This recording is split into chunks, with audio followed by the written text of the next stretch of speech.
think it was one of the first times that I, as a Latina American, saw someone on screen that I really identified with. Hey guys, it's Kristen, and I'm really excited to share today's video with you. We are going to be talking about our favorite female-centric TV shows and films in honor of Women's History Month, and I have some extra special guests. All of the TV and film reviewers and creators that are contributing to this video are women. I want to be able to use my platform to help raise up other women's voices because I think that's really important. As we know, representation matters, and to be honest, a lot of times women are underrepresented in, the entertainment space. So all of the women in this video are smart, talented, creative, experts who are creating unique film and TV content on YouTube. And I really encourage you to go check out their channel, subscribe to them. I have all of their links in the description box. Consider subscribing to my channel as well if you like my videos, and drop down in the comments and let us know what are your favorite female-centric movies and TV shows, and what are your thoughts on some of the ones that we're talking about today, so let us know. So I'll be back later on in this video to share my pick, but first up we have Rachel Wagner. Take it away. Hi everybody. So I'm so excited to get the chance to be on Kristen's channel. Thank you so much for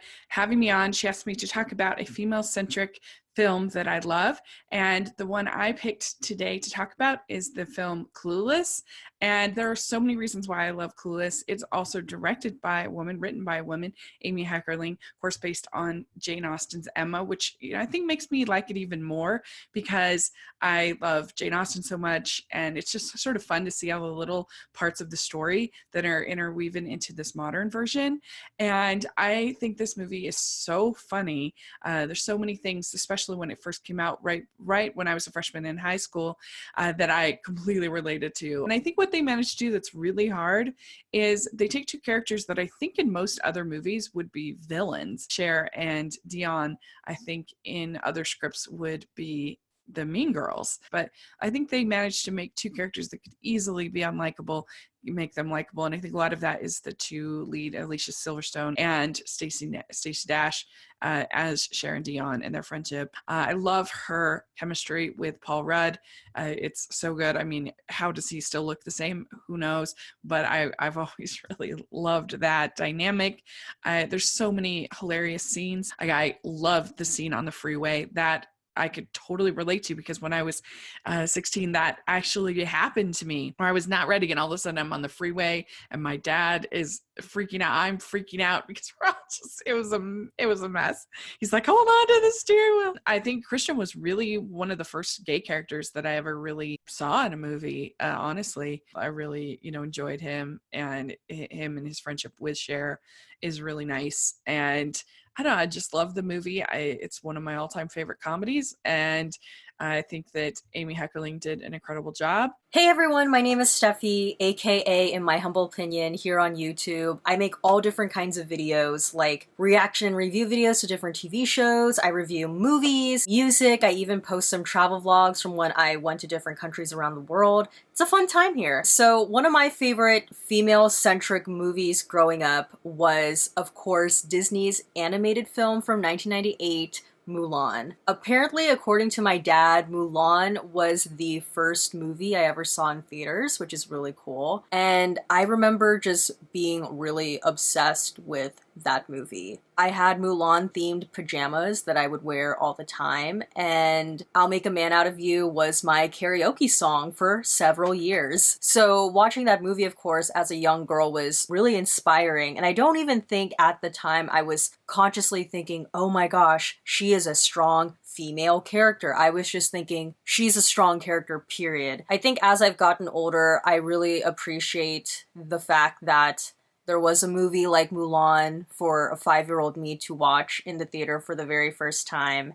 And that idea of a female character should act a certain way because she's a female wasn't necessarily a rule that I was thinking of when I was watching movies or TV shows or even reading stories. Because Mulan as a character sort of broke those unknown barriers to me as a child, and I really appreciate that. There's been a lot of talk about the need for representation. Representation on screen as well as representation behind the camera and the stories that we're telling. But I also think it's super important too that there's representation in the voices that are critically reviewing and analyzing media. The internet is kind of serving as a way for marginalized voices, whether it be women, people of color, or women of color, to just share their thoughts and opinions on said media. So yeah, I think being a female creator, woman of color creator here on YouTube is like pretty freaking awesome. Hello, I am Steph Koza, and one of my biggest inspirations, and one that has inspired me throughout pretty much my entire life, is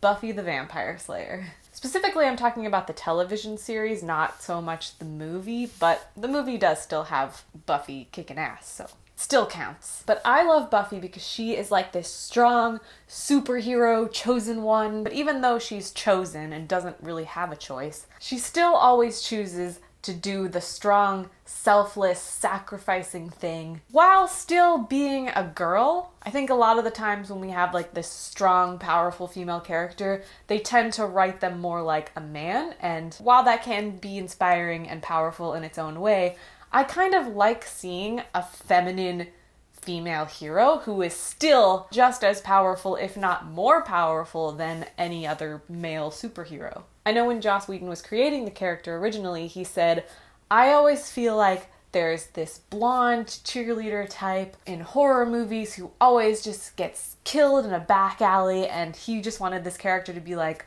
what if that girl didn't get killed? What if she kicked its ass instead? And I just love that concept of this tiny, non-threatening, very feminine kind of girly girl, valley girl cheerleader type, because it shows they can be strong and awesome and badass and smart, and I just love her so much. And I also love that while her strength partially does lie in the fact that she has superpowers, her strength also lies in the choices that she makes and the way she sacrifices herself for the world and for her friends and for the people she loves. And it sort of amplifies femininity because women generally have this stigma of like, you're a woman, so you're a caregiver, you're a caretaker, you're motherly, and this character takes that to be her advantage rather than shit all over it and be like, I don't have to be those things, because she shows that you can be those things and also be a badass. Also, the show in general was one of the first times a lesbian relationship was portrayed on TV, and that is a huge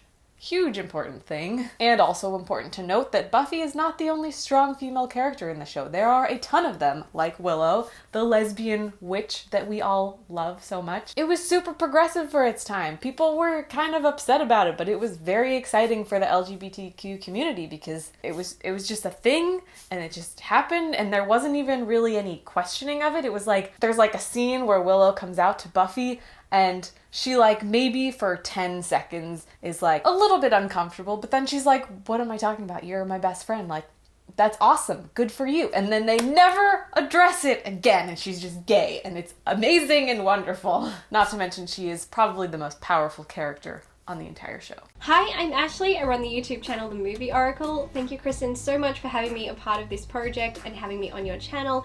I've loved having you on mine and having you a part of my game show, so getting to be a part of this was super exciting. I am all for showcasing more women and more diversity in this community. It was actually the catalyst for starting my game show, which I was honored to have Kristen be a part of. So the film I've chosen is 1996's The First Wives Club, directed by Hugh Wilson, with a screenplay by Robert Harling, based on the 1992 novel of the same name by Olivia Goldsmith. It follows three divorcees who seek revenge on their ex-husbands for having left them for younger women. This was one of my favorite films growing up. I actually wore out the VHS tape, which I still own. It was hilarious, but it had a great subject matter. These three best friends who lost touch and lost their way as women and all their hopes and dreams because they spent their energy helping their husbands achieve their goals only to be cast aside afterwards.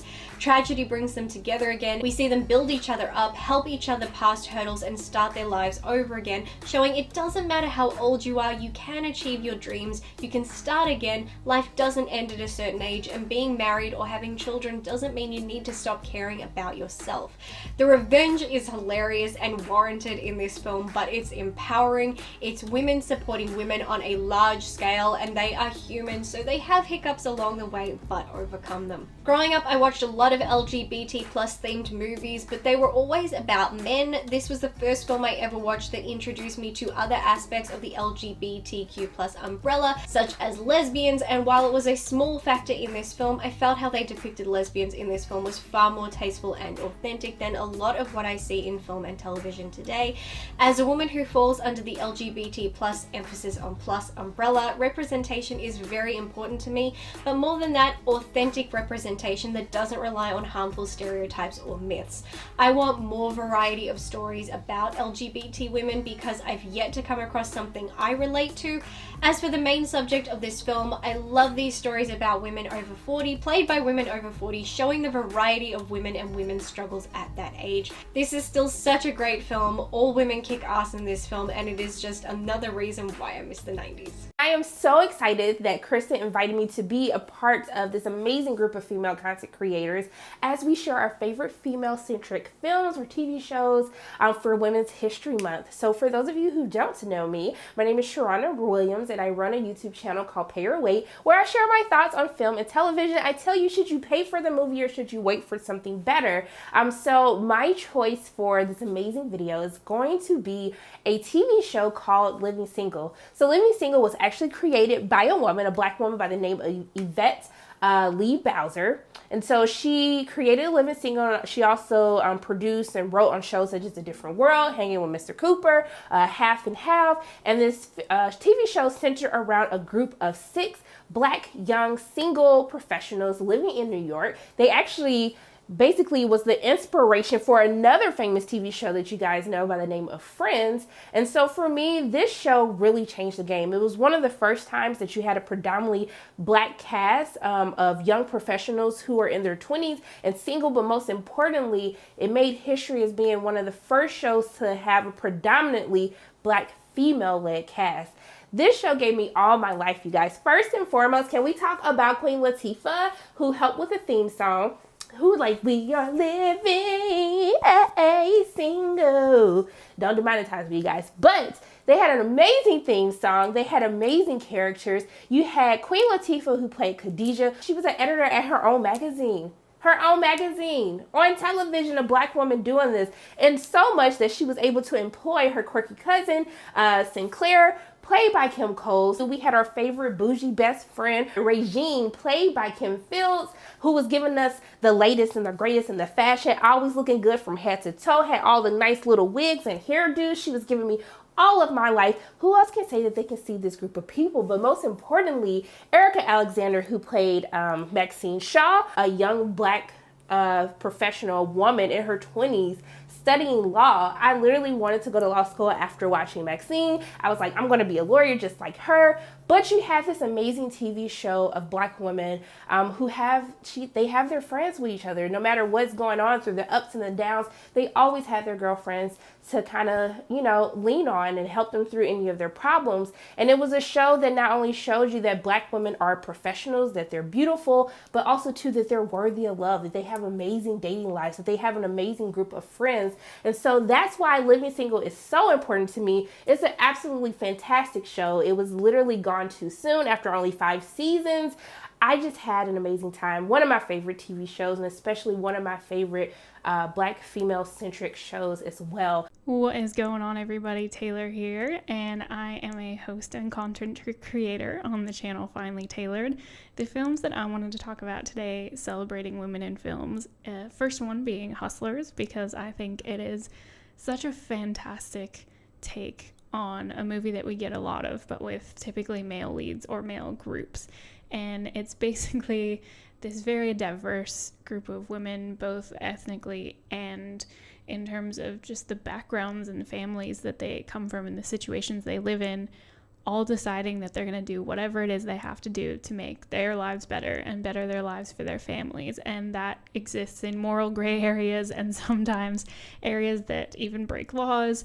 And it was just a fun lens to see it through, because usually you don't get to really spend time with the female perspective of something like that. And on top of that, it was just so much fun. You could tell that JLo was having the best time. She was the best that I've probably ever seen her. Hey everybody, Alyssa here from Mainly Movies. I want to start off by thanking Kristen for not only having me on, but also for putting this video together in the first place.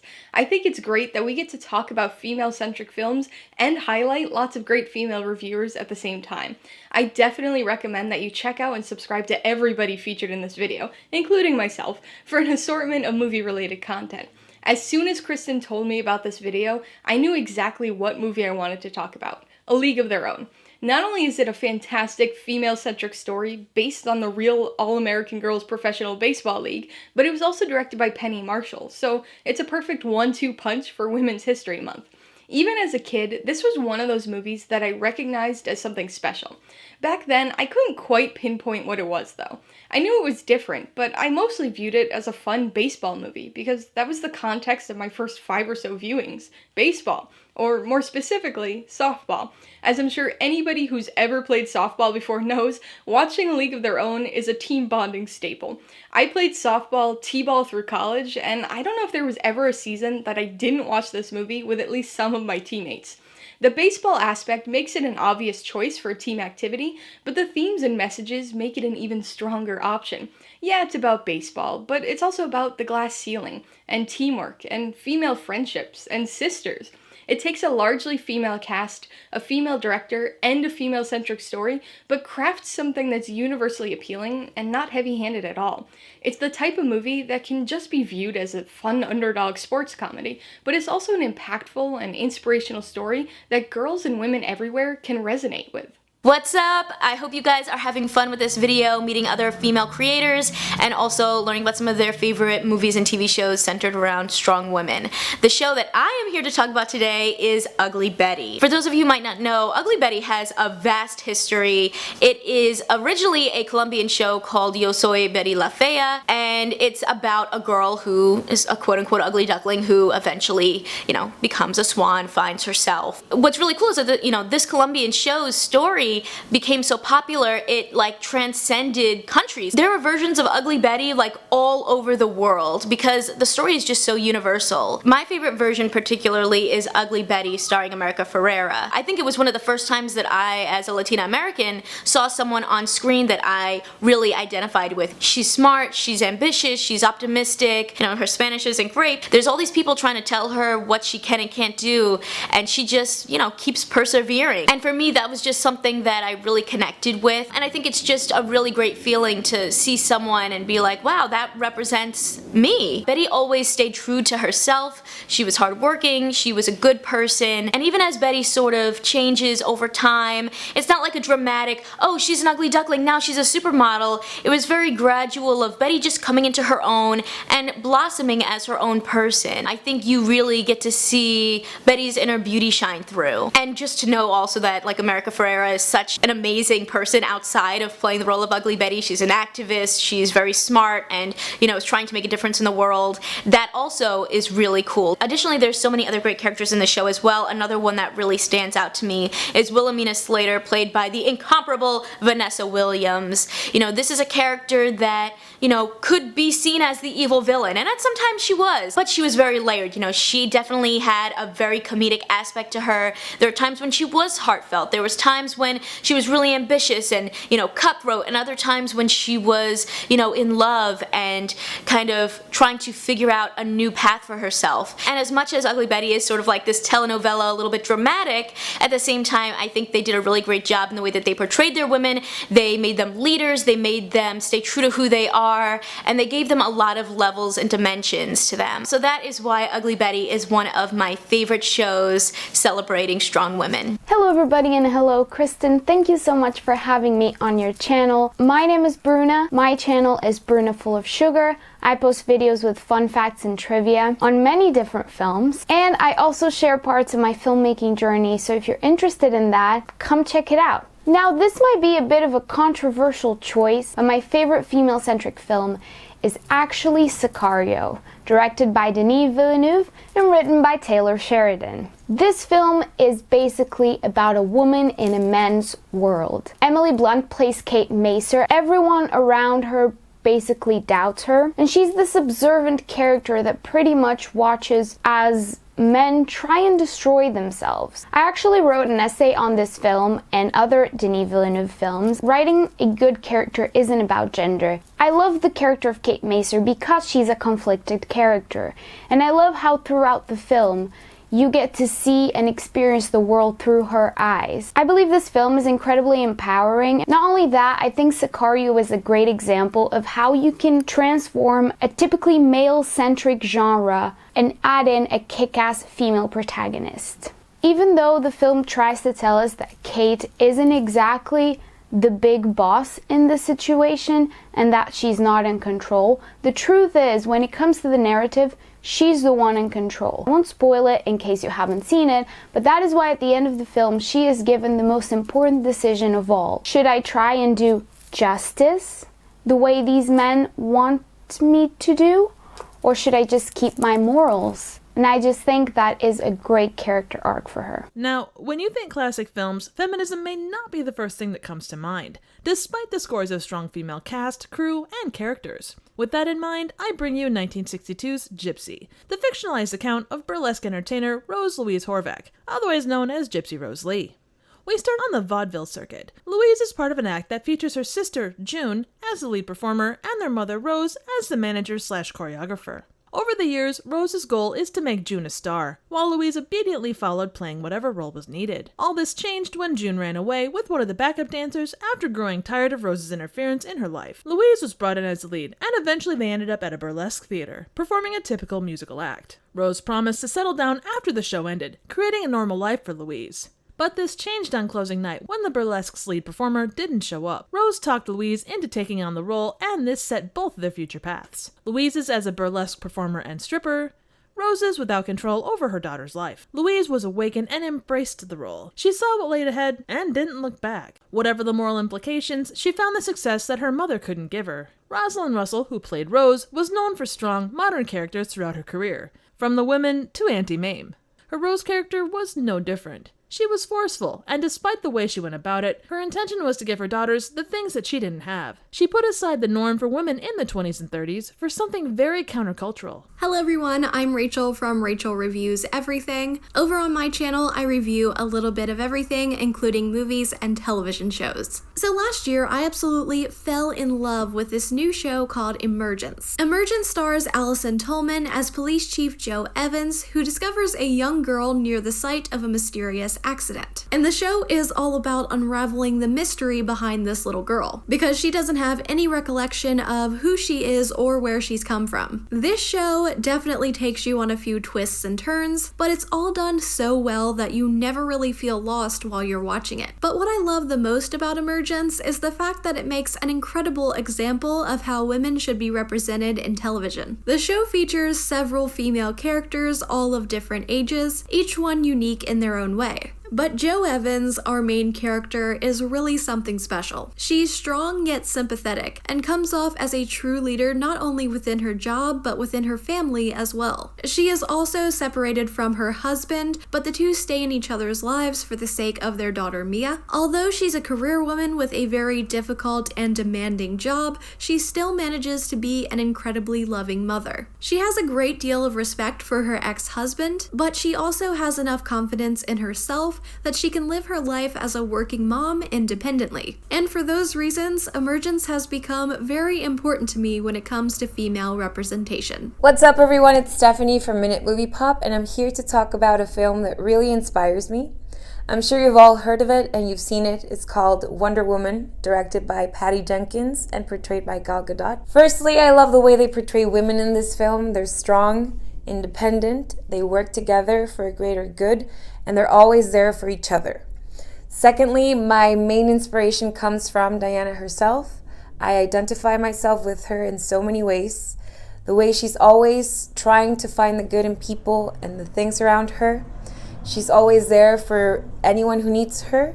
And she's naive at times, which is my case most of the time. I really love this film. It inspires me in so many ways, and I can't wait to see what they do with her character further in the future. Just as much as it inspired me, it's going to inspire so many people around the world, and so many little girls are going to look up at this character and see themselves in her. Hello everyone, I am Sarah, aka The Scrivener, from The Princess and the Scrivener, where I make analytical videos with an intersectional perspective about Disney and other media with my best friend, Paige. And I want to tell you about Sabrina. Released in 1995, Sabrina stars Julia Ormond, Harrison Ford, and Greg Kinnear. It's a remake of the Audrey Hepburn starring Billy Wilder directed 1954 film of the same name, which is based on a play called Sabrina Fair. It's about a young woman named Sabrina, the daughter of a chauffeur for a very rich Long Island family. Sabrina is hopelessly in love with the younger son of this rich family, David, but he is completely oblivious to this fact. She goes off to study in Paris for a few years, and when she comes back, she is hot. Now, David starts to fall for her, and his older brother Linus steps in to nip it in the bud, romancing Sabrina to get her away from David, but then he starts to fall for her as well. I know this sounds dull and awful and sexist, but this was a very important movie to me when I was in high school. It is both a coming of age and a love story. An awkward, passionate girl who feels unnoticed and unloved goes abroad and goes through a transformation into a confident, steady woman with interests. When I was in high school, I felt so much like Sabrina did. I felt lost and like none of my peers could see that I was worthwhile. The idea of going somewhere beautiful and learning about it and yourself to then come back and have the people around you realize how great you are was extremely appealing to me for reasons. I love that even when the other characters are frustrated with her lovesick obsession with David, that Sabrina's feelings are not belittled. They are seen as genuine by her in the movie, even until the end. There are actually several women in this movie, and the white ones are witty and fun and interesting. On the other hand, the treatment of the Latina maid is cringeworthy, to say the least. It's racist and unfunny in that way that the 90s were just so good at. It is very sincere and cheesy at times. The stage dialogue isn't always translated well to the screen, and the cinematography is hardly special. But feeling like I could be Sabrina, like I could still grow into a wonderful person when I felt so lost and unsure that someday I would find love, that meant the world to me. And it still does. I just want to thank all of these fantastic women for taking the time out of their busy schedules to contribute to this video. Avengers Infinity War who? I think this might be the most ambitious crossover event in history, am I right? I also want to give a shout out to just how diverse and inclusive the film and TV space of YouTube can be, and I think it's so cool that we're all able to come together over our mutual love of entertainment and movies and television. I really appreciate the new friendships that just doing this video has introduced me to, and I hope that you guys will go and check out all of their channels because they really all create such different, unique, and interesting content. These women are paving the way. Happy Women's History Month, happy International Women's Day, but remember, this should be something that we're doing all the time. Women supporting women, working together, building each other up. There's a space at the table for everyone, and that's what I hope this video portrayed. If you guys like this one, you can check out more of my videos right over here, and I'll catch you in the next one. See ya!